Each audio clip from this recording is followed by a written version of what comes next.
Hello and welcome to another episode of the Greenline right here on Rapid TV. Something in me badly wants to give us all a name. Maybe Greenliners. Does that even make sense?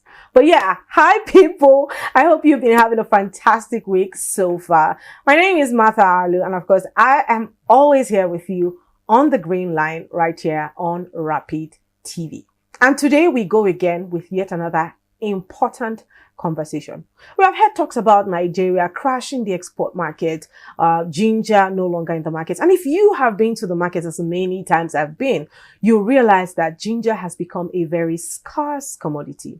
Almost like gold, because one of the tiny tuber goes for as much as 1,000, 2,000 naira. This is ginger that, Nigeria used to have in very large quantities. What has happened? What changed? What crashed the market? These are conversations that we'll be having this morning on the Greenline. And just so you know, Nigeria was once the pride of the global ginger market, producing some of the world's most prized ginger, sought after by buyers in Europe, in Asia, in America, and for intense flavor and high quality. But in just 3 years, that entire industry has gone from 26 billion naira in export revenue to zero. Not a decline, zero. So today we're asking, how did this happen? Who failed Nigeria's ginger farmers? And is there a path back to redeem our glory of 26 billion naira? That's a lot of money. And today on this conversation, I have with me Mr. Jerry Olarinwaju Toby. He is the MD CEO of Demore Food and Spices. And trust me, I've had a few of his products. Super amazing. Thank you, Mr. Jerry, for joining us on the conversation today. Thank you very much, Martha. Thank you for inviting me once again. How is farming going? I know this is a happy season for you guys because it's raining. Yeah, it should be very an happy season, but for the ginger farmers in particular, not too glorious, not too interesting, because it's a very, what we call, stressful period. So we know we started this year with joy that, we did not do so much last year. We really did not even plant. I told you farmers that were planting 400 bags last year, previous, maybe 2 years ago, can't even plant 1 bag last year. But some of them that were able to do, were able to get at least, maybe, if you go plant 1 bag, you're able to get like 4, 5, 6 bags. You're able to get back this season. And it's been a very, because it was very hard to go back to farm, because a bag of ginger went as much as I speak with you now, is almost 625,000 naira per bag, as I speak with you, for planting a 60 kg bag. 625,000 naira. 625. And this was a bag of ginger that was at, when we started farming in 2018, was around 1,500, 2,000, 3,000. That's a huge Very huge difference. So a farmer that want to farm conveniently, want to farm even 5 bags or 10 bags. That means you must have at least 6 point something. And let me even say 5 million naira to farm just for seed. You're not talking about fertilizer. You're not talking about chemicals. You're not talking about weeding. You're not talking about tractorization. You're not talking about labor. You're not talking about quite a number of things you want to use. So it's a large investment farming ginger. But I can tell you it's actually very profitable, because we're looking at the future. You know, one of the things about farming is that farming is, I call it, very prophetic. Farming is very prophetic in the sense that as a farmer, you just have hope that when you put a seed, it multiplies. And that's the hope a farmer is having, that he's planting his 1 bag of ginger is going to get at least a minimum of 5 to 6 to 7 bags of ginger. And that's the hope farmer is having. That's just making us to go back into farm. All right. Tell us, walk us through what happened in the ginger market here in Nigeria. Nigeria used to be top 3 global ginger producer, exporter. What went wrong? Yeah, I know I've been on your show one time to talk about this, and it started from the journey. It's been a while. It's not something of today. One of the first things that we have discovered, and it's an hypothesis. We can't say there's a scientific backing to whatever we're saying, but from experience and conversations and feedbacks we've gotten, and even from personal experience, we've seen that one of the issues that faced the ginger ecosystem was, number one, bad seed handling. Number two, we saw also feedback was also there was an attack on through our pesticide chemicals. There was also an attack on the seed that were harvested, so they were not properly handled. Also, there was an issue on bad fertilizer use, so there was a spread of a fertilizer, and there was actually what we call the fungi. So the thing spread from one place to the other. It's a fungi, so it spread widely. So the scientists have not actually gotten a what we call complete finding to this solution. They have not found a complete finding to this. And so we are currently in a recovery process. We are currently in a recovery. We are repatriating from the problem we have faced right from year 2022. Yes, it did not show for so much in 2022. It went to 2023 where there was 2023, there was a little flash flood. People thought it was water. So, and where the real problem came out that you, from your data that you said Nigeria did not export at least zero, was because, number one, we're selling our seed. Imagine you selling your seed. You might feed your stomach with your seed, but just know that you have hindered the future. So one of the things that happened was that we sold our seed in 2023, and we're thinking that the seed will just drop from everyone. It's not. It's seed. Seed multiplies to this. And so we sold our seed. The exporters exported the number of seed. And I can think, I can tell you it's come. I tell people that that incident is a biological warfare. It was a trade warfare, because we got people that came to buy a lot of our seeds, buy a lot of our ginger fresh. Normally it was supposed to be sliced. A lot of people buy it in their trailers, buying it outside of country, buying to China, buying to India, buying to the Asian country, and they were exporting it, not considering that there will not be enough seed to plant. So farmers, the little that was available because of, and I can tell you it was also another thing.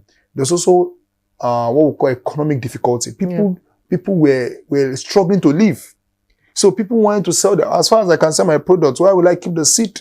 Don't worry, when it comes to that, say God will bless us. So that was what farmers was thinking, and that's how we lost our seed. We were supposed to keep at least 50% of our seed after harvest, but a lot of farmers sold had more than less than 5% of their seed. So it was actually a problem. So there was a seed scarcity, and to multiply the seed, even when the government was supposed to create a project or create a program to ensure that we store our seed, we still open the border for exportation. And even up to now, there's still not an export ban. There's still not an export ban because the government has not created that principle that no export of fresh ginger. And that's where the problem will even still continue, because we have not recovered. We are just trying to listen. If poverty or maybe economic downshift happen again, you see people selling off their seed again, and it will be like less than you got zero last year, you get minus.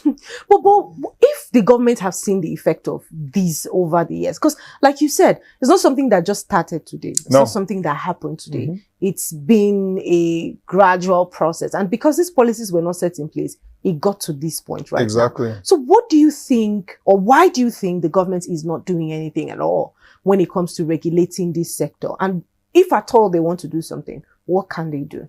Yeah, so I said I released a paper, it's on the newspaper. It was an open call to the minister where I made it clear that we need to actually do three things. Number one, declare a no export of fresh ginger.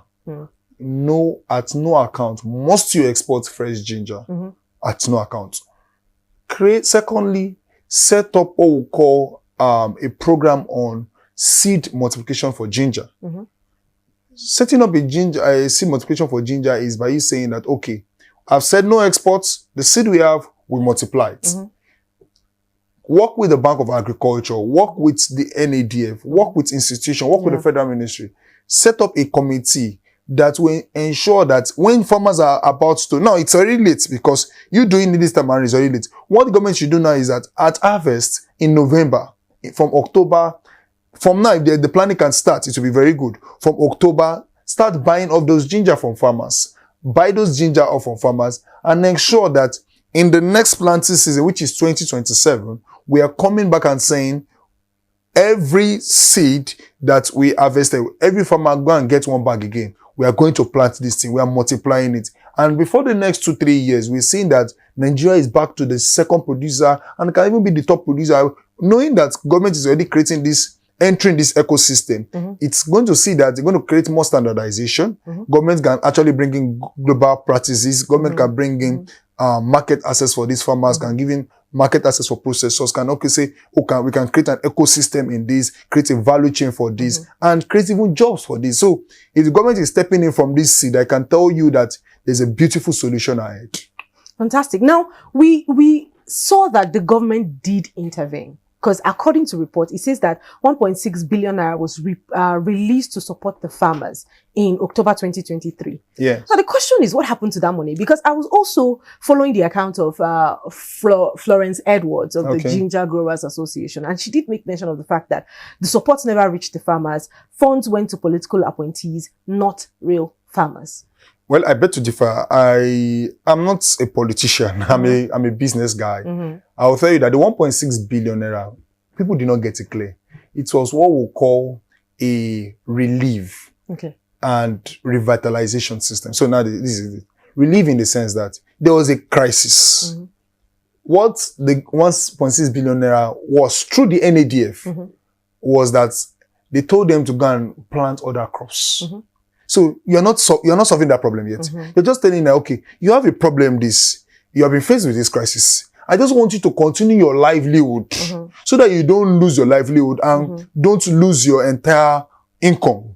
Go and plant maize, go and plant rice. That 1.6 billion was to give fertilizer, to give seed for rice and seed for maize. Those were the 3 things they did. Okay, so it's not just for ginger. It was not for ginger because as at that point in time, there was not even money, there was no seed. Government could not have not done anything with that at that point in time. What they did was to this thing. So if they talk about our political, I know that my farmers did not receive. Some of my farmers did not receive. But I can tell you that I knew how the program worked. I have over 2,500 farmers. I really don't know. I'm not despising, I'm not saying that farmers did not get, because I know farmers that got. Farmers under our own clusters did not get. So why did it not get to? So I know that it's not possible that government can get solve this whole problem. But the funny thing is, the government of the day government is led by politicians. So you know that for you to do stuff, when they might disagree that they say they did not use politicians, they did not use political people, but I can tell you for a fact that I know that they collected database, they collected information from farmers. I spoke with a number of the colleagues at NADF. They are my very good friends. I spoke with them. I at least got feedback from my farmers. Like, oh, do you hear about this program? Yes, they heard about this program. Why do you not get it? The information did not go well circulated. And yes, that should be another feedback to NADF. Whenever you're going to do a program, please circulate it so well that it gets to this thing. Yes, they're even doing a program from AFAN. Yes, AFAN is doing currently a program right now, Farmer Input Support Program, FISP. And I know that AFAN people are the real guys collecting it. And I don't know, one of the things I think they need to push this information more out. Yeah. Okay. Now, this isn't just a farming story. And remember, we have talked about Nigeria diversifying its income. So we don't rely so much on oil. In fact, in the last couple of months, we've seen what happened because of the closure of the Strait of Hormuz. We rely on oil and all of that. So my question to you is, what does the collapse of this ginger exports mean for Nigeria's broader economic diversification agenda? Yeah, it's so rather unfortunate for Nigeria that ginger is, I think, one of the fourth non-oil exports income generation for Nigeria, apart from oil. And we're looking at diversification. Ginger is one of the top 4. We're talking about after you leave sesame, you leave cocoa, you leave cashew, you're talking about ginger. And I'm not even sure if ginger is not more than cashew. I'm not sure. At one point in time, ginger was more than cashew. It was 3 or 4, top, I think it's among top 4. And we have a very pathetic situation. Nigeria is generating billions of dollars from ginger. And that aspect of the economic is currently now in shambles, and we are not even looking at it, which is actually a very interesting and very surprising stuff, because like I wonder something that is generating as a business, because if you believe this is a business for you as a country, you should pay more attention to it and say, oh, how can I not, I don't want to lose, I don't want to leaking, in this aspect, can I make a solution quickly on this? And it's so rather unfortunately that the government is not actually looking at it in deeply. I've not seen any concrete effort. This year, there was that, when the noise was there, when the ovation was there, people were shouting the government 1.6 billion naira since 2023. And it hasn't solved the problem. We're still facing the crisis. This year, just to speak about it, not to say that government has not done. I heard about the Bank of Agriculture program on ginger they gave. So, not sufficient efforts. And not to say that they did not do so much. They did their little best. They are just their little best. It's to me, I don't see it as they can do more than that. Yeah. But I think maybe because of their current situation of their recapitalization, they may not have the current full capacity to do as much as what we want. And I heard that it is in phases. So the currently I'm hearing that the Bank of Agric is doing what we call the Nigerian revitalization program. And what they're doing is to say that they give a bag of ginger to a farmer, and at the end of the day, the farmer give them back at harvest. And I think that's around November to give them in harvest at maybe 3 bags of ginger to tell you that, the farmer can have at least maybe 4 bags of ginger to himself at harvest, but return 3 bags so that we can continue this phase and double it. So currently, BO is doing something. Is it well announced? Maybe not so much. But I think maybe I'll be the ambassador of BOA this morning to say that Bank of Agriculture is doing something on the ginger, and they have done it. Because if you don't plant ginger this week, don't think of succeeding at ginger. So they did this it for week. Yeah, this is the last week of planting ginger. Really? Yeah, if you don't plant ginger this week, it's gone. Yeah. Why? So why? That's Because the season. That's the season. It's a short season. If you don't invest, if government don't do things at the right time, I'm telling you, the scheme will be a failure. The scheme will be a failure. So the season between April, May, and midweek of June, it's even late. If you farm ginger as at this time, you shouldn't even harvest it till January, February. Really? Yes. How long does it take? 8 months, 9 months. Like pregnancy? Yeah, like a pregnancy, exactly. You can say ginger is a pregnancy, listen, because for something to give you 9 bags, you plant 1 bag and you get 9 bags. That's very productive. Some people are even getting 10 bags. Really? Yes. Okay, let's talk about the variety, because I know that Nigeria has like very native varieties of ginger. We have the Tafingewa and Yasumbiri. They were literally irreplaceable in the global market because it was generic to Nigeria. Exactly. It was hotter, it was better, spicy, and all of that. So what does losing that market position mean to us right now? And can we ever get it back? It's I hope for Nigeria, and I hope that we get it. You know, I was looking at the data this morning, and I was talking with one of my friends. I want to export ginger to him. I'm not competitive at the moment. Currently, Nigeria ginger is at $10,000. Currently, $10,000, and at the moment, the international market price is at 2,000, 2,005. How do I sell? How do somebody in India come to buy from me when my cost is at 10,000 naira and international market is at 2,000, 2,005?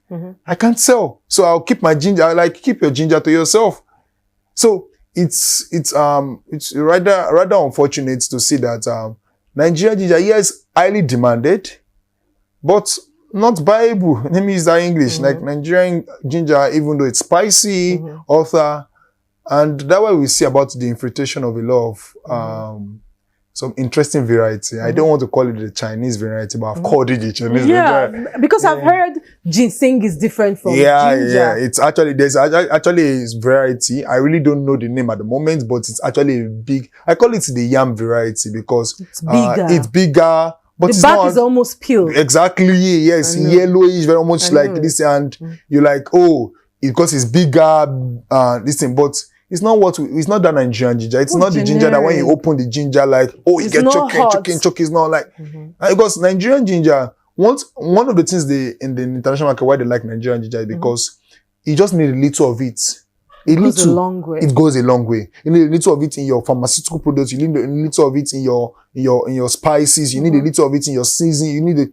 But before you get, you have to buy like a bag of the maybe other Ginseng, the ginseng then other to suffice what you, but you don't need to up to even 1/4 of what you need to fulfill whatever you need for the Nigerian ginger. So the UV1, the UV2, UG1, UG2 ginger, what you've called the name there, it's actually a special breed of Nigerian ginger. And interesting enough, it doesn't grow anywhere out of the southern Kaduna. Really? It doesn't go anywhere. Southern Kaduna is that city, is that geographical entity that I think God has blessed them with that ginger, that variety. And I've tried it. I've tried it in Abuja. Yeah, I did not get as much as what I want to get. I've tried it in Lagos. It was not giving me as much as what I want to get.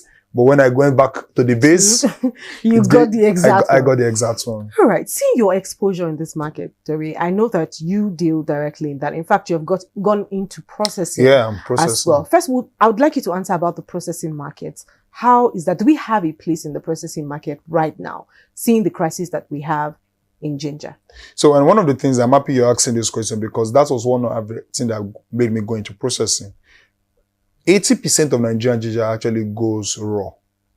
80%. And which is actually very worrisome. And that's why we even lose our seed. And that's what I asked myself. I had opportunity to go to UAE one of these days, and I met one of the buyers. I said, "Oh, guy, what do you even use our ginger for?" And he told me that, "Oh, all I do is to just slice it, grind it, and package it." I said, "Oh, is that all you do?"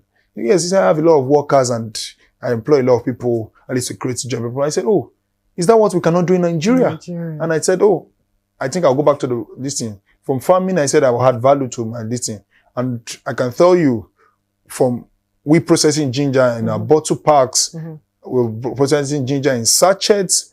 We're also trying to work on what we call the ginger shots. We're going to very soon, before I see people do a weight loss kind of thing. Yeah, so ginger shots, it's making your help your immune system, boost your immune system, help you solve indigestion. I'm going to be doing something called ginger turmeric shots, because it's actually very good in case you're stressed, you're tired, just take one shot, you're fine, you're healthy, and this, and you're drinking energy drink and the rest and this thing. So, I'm working on that. And also, I'm also trying to work on what we call the ginger capsule. So, because I think we're very innovative in Nigeria. Why don't we do something just need to process?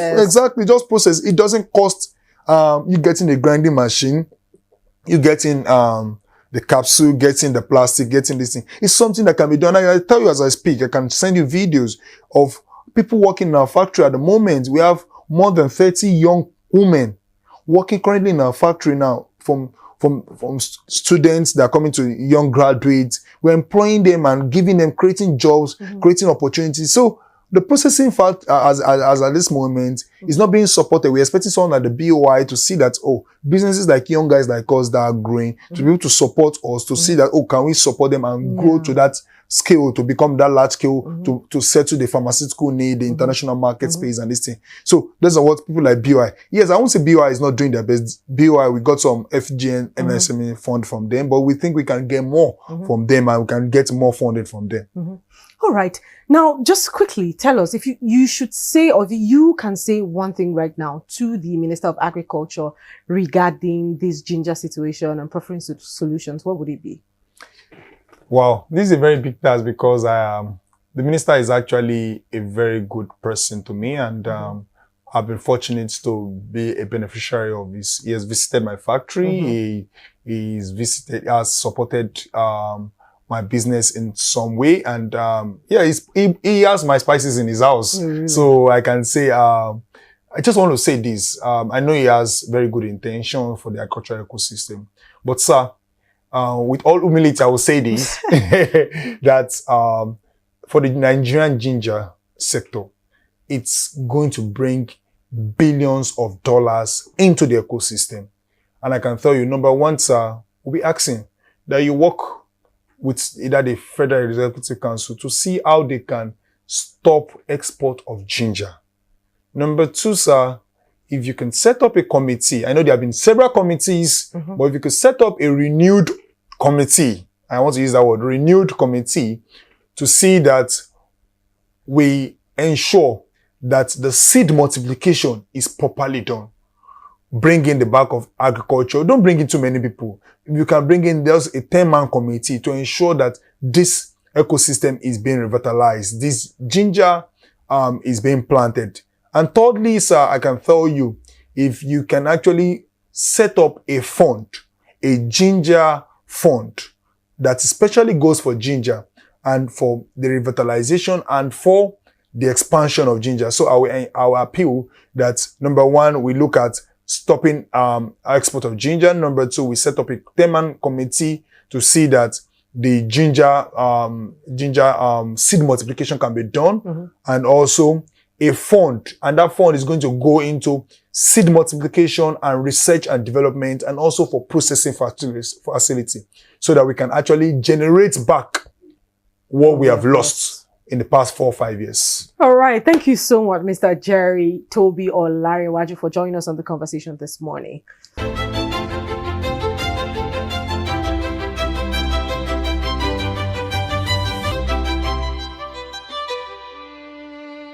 All right, people. If you are just joining us, we have been hanging out with Mr. Jerry Toby Olarinwaju. He is the MD CEO of Dimo Food and Spices. And I'll add international because very soon we're getting on that shelf. A very insightful conversation we've had this today regarding ginger farming. Imagine from 26 billion naira to zero. That's abysmal failure. And I think that there's so much that the government can do. I know it's about, the disease, blight that bedeviled the farmlands for ginger. But much more than that is supporting policies. What can the government do right now to ensure that this ginger sector is preserved, just so we don't run out of our original seeds? Thank you so much again. Remember, my name is Martha Alu. I have been here with you from the start of this conversation up until now. Just to remind you, we are active across social media platforms, Facebook, Instagram, on X, it is at RapidTV. And I know the conversation about ginger has been all over the social space. And in case you know someone who is pretty confused about that, please do well to send them the link to our YouTube page at official RapidTV. This conversation will definitely be there. Also, www.rbnradiotv.com allows you to connect with us from everywhere, anywhere at all in the world. My name is Martha Alu, and I definitely will see you next week.